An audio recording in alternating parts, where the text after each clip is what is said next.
going on, everybody? Gunner here. Today I have a quick video for you guys on how to make mono straights. So check it out. So what I have here in the vise is what I call a swim bait rig, and it features the new GB Predator swim bait hook from Ahrex. This is the 6/0, and this is set up to tie a truly weedless beast fly. Right? How freaking cool is that?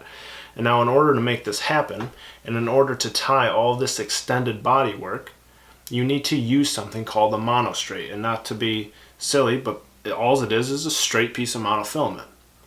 Now that might seem obvious, but when you cut mono off a spool, this is what you get. You literally have a crazy amount of memory, and it's going to make it really hard to make a nice linear connected system, right? So all I'm going to teach you guys how to do today is how to take this and turn it into that. That's it. So I like to use a fairly stiff gauge mono. This happens to be 60-pound Berkly. I know the label's tattered to crap, you can't read anything, but it's just a Berkly 60-pound. The diameter is 28 thousandths of an inch. That's your diameter. So that's just monofilament off a spool. And all you need to do this is a pen that you take the pen out of, right? And you can cut the back off. Now, if you want a longer section of mono, you just put all the mono through two pens. Give me a sec here.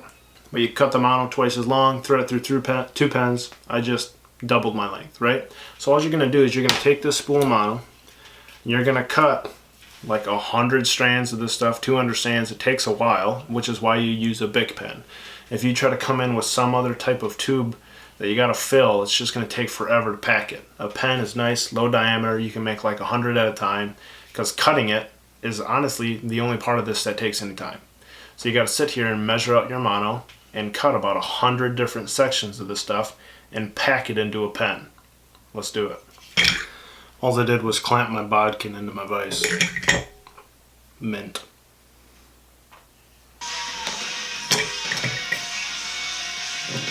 You know, you're talking like 10 minutes worth of work there to make about 100 of these guys.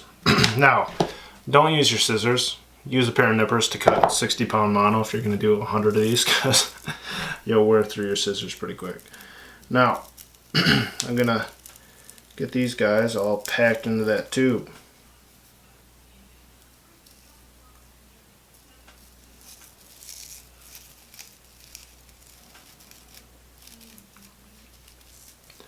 And just like that, I got about 100 pieces of 28 thousandths of an inch mono shoved into a Bic Pen. Now the only difference between this guy and this is some boiling water and some cold water. So let's do it. So keeping it plain Jane simple, 2 glass dishes, one full of cold tap water. This one, boil some water, fill her up. And all you gotta do is take that Bic Pen of yours, shove full of all that mono, and give it a bath. And just let it sit in there for probably 2.5, 3 minutes. And all you're doing is you're heating up all those molecules and getting them to relax. Look, all that mono's already out of that. Or all that memory's already out of the tips. They're all perfectly straight right now. Apparently it doesn't need to be in there for very long, but I'm just going to let it sit in there for a little bit. And so all the molecules that are creating that memory relax and then realign in that direction that the Bic Pen's pointing them, and then you shock them to keep them there. That's all you're doing. So I'm just going to let this hang out here and skip forward about a minute. Alright, so we're just going to transfer it here and shock this puppy so that she stays nice and straight. Try to get all that air that gets stuck in the tube out of there. And then that cools down pretty quick. Alright, so check it out. We went from curly crazy mono to dead perfect straight. And it's everything you need to tie extended body flies. It's everything you need to do the swim bait rigs for the 2/0, 4/0, and 6/0.